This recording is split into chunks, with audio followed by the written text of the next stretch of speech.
Okay, so this picture is a picture of a photoelectric effect, right?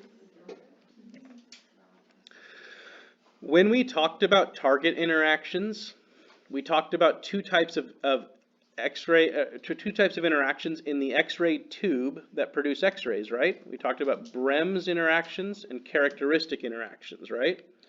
Those were interactions of electrons bombarding the anode of the X-ray tube, producing X-rays, but they were called Brem's and characteristic interactions up there, okay? What happened when in the X-ray tube in the anode, what happened when an electron was removed from the inner shell of an atom? The atom got ionized, but electrons cascade down. yeah. And what do we know? So one of, this electron got removed, right? This electron is now going to jump down to fill that gap, right? What's going to happen when that takes place? Well, so this electron got ejected. This electron will fall to fill that gap. Remember, electrons like to be in their ground state, the lowest energy state.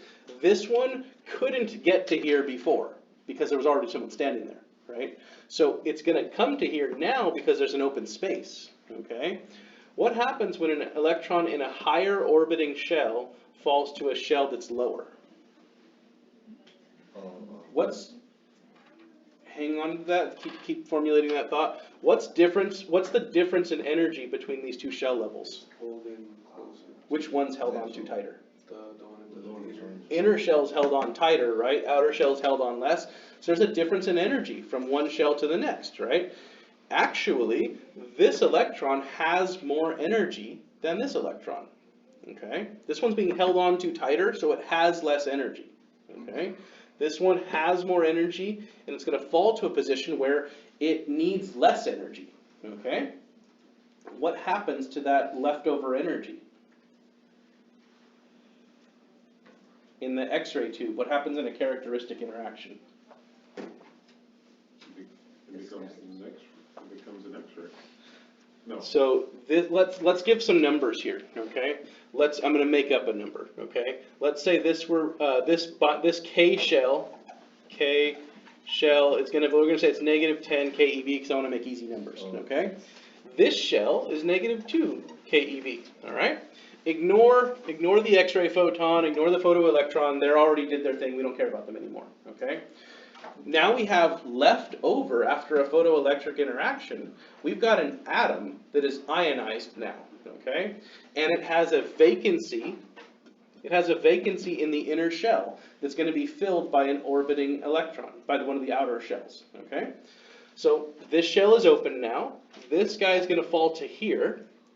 The difference between here to here is a difference of 8 keV, okay? So 10 minus 2, right? So ignore the negatives. 10 minus 2 is 8, okay? The difference between here to here is 8 keV, right? So once this electron falls to here and jumps into this gap, a brand new photon is going to be emitted, and it's going to leave the atom. And that new photon will have 8 keV worth of energy, okay? This is characteristic radiation. You know exactly what energy this photon will have because you know the binding energies of the K and L shells, okay? So potentially following any photoelectric interaction is a characteristic cascade.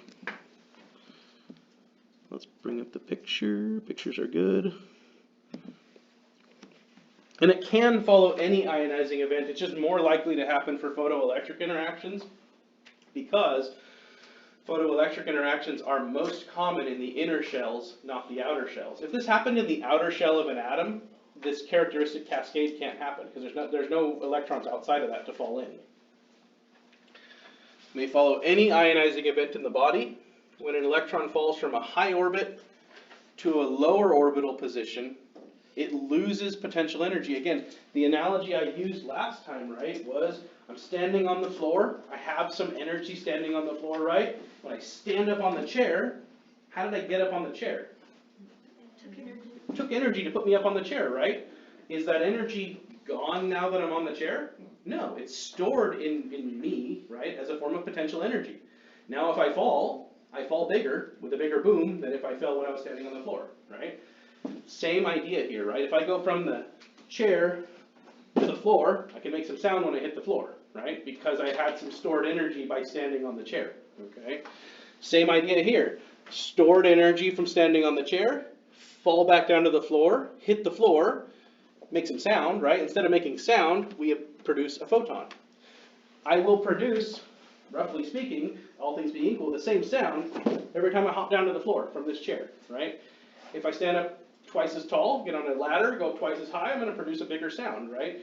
You know how much sound I'm going to produce every time I hop on and off this chair. It's going to be the same sound, roughly speaking, right? Again, all the other variables in the environment being equal. Atoms are much simpler.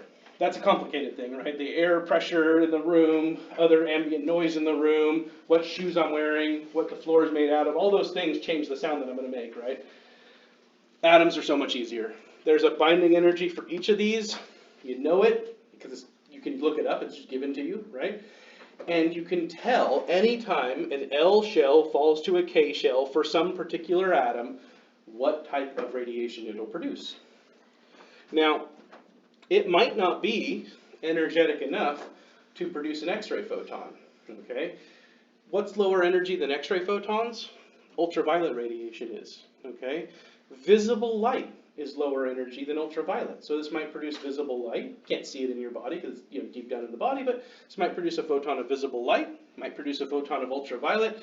You don't know exactly, but depending on the body, depending on the tissue in the body that this is coming from, we can say pretty much exactly what the energy of the photon emitted will be. This will can follow any ionizing event. Again, which of the two interactions ionize the body? Compton and photoelectric. So following a Compton interaction or a photoelectric interaction, the atom left behind may continue to produce electromagnetic radiation, may continue to produce photons. It might be that they produce an X-ray photon, but it also might be that it produces an ultraviolet photon. Ultraviolet photon will not get to the image receptor and will not expose the image receptor, but what will that ultraviolet photon do to the body? What does ultraviolet radiation do when you're out in the sun? It causes sunburns, right? It causes damage to the body, right? Ultraviolet radiation is ionizing. Now it's interesting, ultraviolet radiation is right off the cusp of ionizing and non-ionizing. And there's three types of ultraviolet, A, B, and C. Some of the ultraviolet is what's called sub-ionizing, but at a higher level they call it ionizing. It's right at that cusp of being dangerous and not dangerous, okay? We get enough of the dangerous stuff from the sun that we want to avoid ultraviolet radiation, to some extent. Okay. So yes, this is the same type of thing that occurs in the X-ray tube, but since the body atoms are much smaller than tungsten atoms, the emitted photons are usually ultraviolet light, not X-rays.